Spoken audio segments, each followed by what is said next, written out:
And आज हम बताएंगे प्रभु जगन्नाथ जी ने किस देवी को ऐसे उल्टा लटकाया था और क्यों लटकाया था। आप लोग वीडियो को देखते रहिए और मुझे कमेंट करके बताइएगा कैसा लगा वीडियो। किस देवी को बांधकर उल्टा लटका रहे हैं, आइए देखते हैं इस कथा में।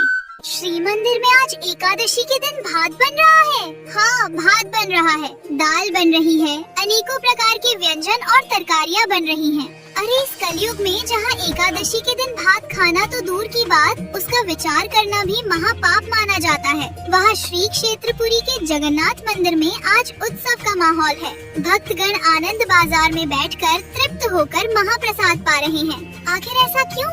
क्यों यहाँ एकादशी माता का चाबुक नहीं चलता? बात उस समय की है जब सतयुग का सवेरा था। भगवान विष्णु के श्री अंग से एक परम तेजस्वी शक्ति उत्पन्न हुई, जिनका नाम था एकादशी देवी। उनका जन्म ही इसलिए हुआ था कि वे संसार से पाप का नाश कर सके। ठाकुर जी ने उन्हें निहारते हुए एक विशेष वरदान दिया। बोले, देवी, महीने में 2 दिन तुम्हारा रास चलेगा। जो भी मनुष्य उस तिथि पर अन्न, विशेषकर चावल पाएगा, उसके सारे संचित पाप उस अन्न में समा जाएंगे, और जो तुम्हारी शरण में रहकर व्रत करेगा, उसे साक्षात मेरा धाम प्राप्त होगा।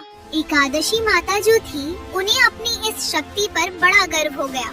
हो भी क्यों न, तीनों लोकों में उनका भय था, स्वर्ग हो या पाताल। उस दिन कहीं चूल्हा नहीं जलता था। पापी से पापी मनुष्य भी एकादशी के दिन चावल को छूने से कांपता था। अपनी विजय पताका फहराती हुई अहंकार में डूबी एकादशी माता एक दिन नीलांचल धाम यानी हमारे जगन्नाथपुरी पहुंची। जैसे ही उन्होंने मंदिर के सिंह द्वार में अपना पहला कदम रखा, उनको लगा कि शायद वे रास्ता भटक गई हैं। उनका दिमाग चकरा गया। आज एकादशी की पावन तिथि थी, पर यहाँ का नजारा तो बिल्कुल उलट था।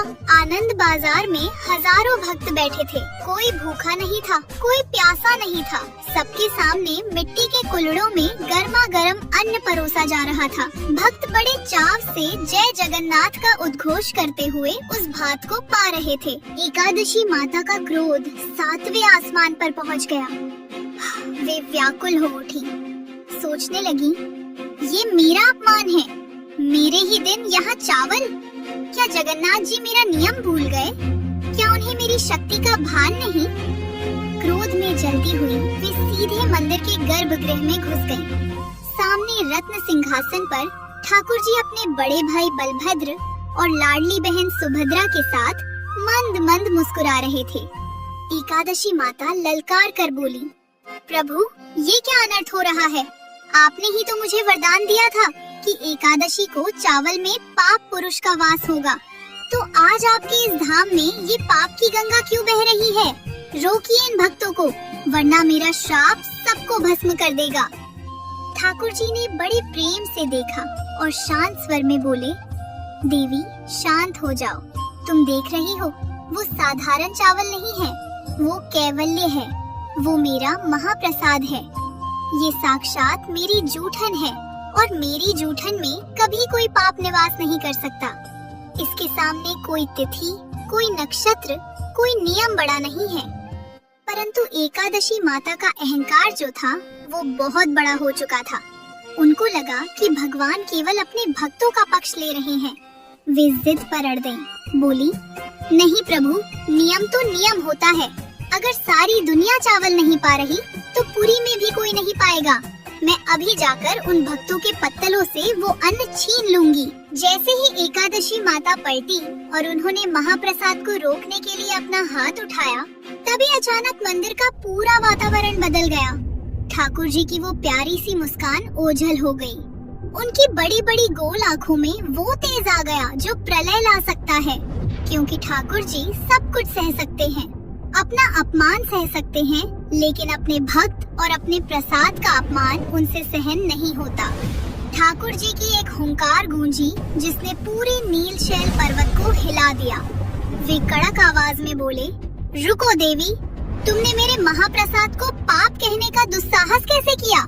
क्या तुम भूल गई हो कि ये महाप्रसाद साक्षात ब्रह्म है?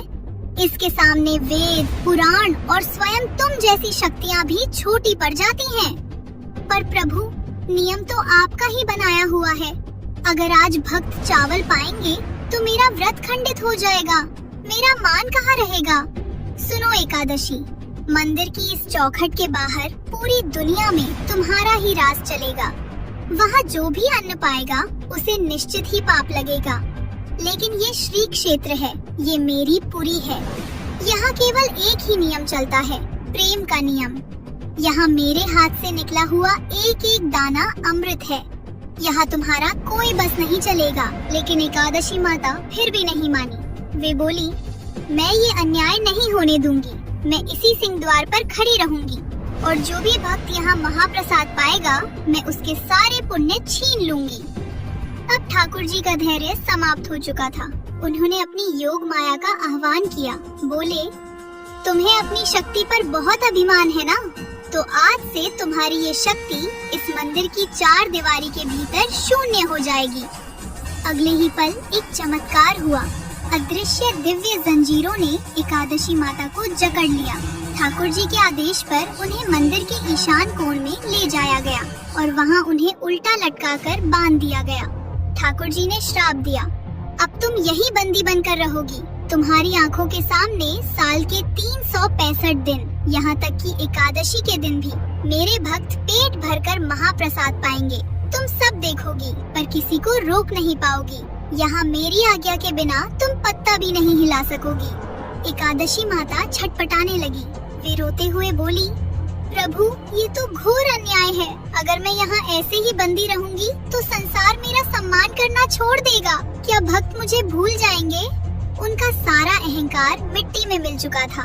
उन्हें समझ आ गया था कि मर्यादा पुरुषोत्तम के नियम भी उनके प्रेम के आगे हार जाते हैं। ठाकुर जी जो करुणा के सागर हैं, उनका दिल पसीज गया। सजा तो मिल चुकी थी पर वे तो भक्त वत्सल हैं। उन्होंने बंदी बनी हुई एकादशी माता के पास जाकर एक अनोखा समझौता किया। ठाकुर जी बोले, देवी घबराओ मत, मैं तुम्हारा अपमान नहीं होने दूंगा। आज से एक नई रीत चलेगी। पुरी में एकादशी के दिन भक्त पेट भरकर महाप्रसाद पाएंगे। उन्हें कोई पाप नहीं लगेगा। लेकिन तुम्हारे सम्मान की रक्षा के लिए वे उस महाप्रसाद को पाने से पहले अपने मस्तक से लगाएंगे, उसे दंडवत प्रणाम करेंगे और मन ही मन कहेंगे, हे एकादशी माता, ये साधारण अन्न नहीं, प्रभु का प्रसाद है। मैं इसे प्रभु की आज्ञा मानकर ग्रहण कर रहा हूँ। मेरा व्रत खंडित न हो। एकादशी माता इस सम्मान से प्रसन्न हो गयी। उन्होंने वचन दिया, प्रभु जो भी भक्त इस भाव से पुरी में महाप्रसाद पाएगा, मैं उसके पाप नहीं गिनूंगी, बल्कि उसे 2 गुना पुण्य प्रदान करूंगी। यही कारण है कि आज भी जगन्नाथपुरी दुनिया की इकलौती ऐसी जगह है जहां एकादशी के दिन आनंद बाजार में हजारों भक्त बड़े आनंद से महाप्रसाद पाते नजर आते हैं। वहाँ मान्यता है कि यदि एकादशी के दिन आपको महाप्रसाद मिल जाए और आपने ये सोचकर उसे ठुकरा दिया कि आज मेरा व्रत है, तो वो साक्षात जगन्नाथ जी का तिरस्कार माना जाता है और उसका भारी पाप लगता है। आज भी मंदिर के बेड़ा काली मंदिर के पास एकादशी माता की मूर्ति स्थापित है, जहाँ वे मौन रहकर सब देखती हैं, पर किसी को टोकती नहीं।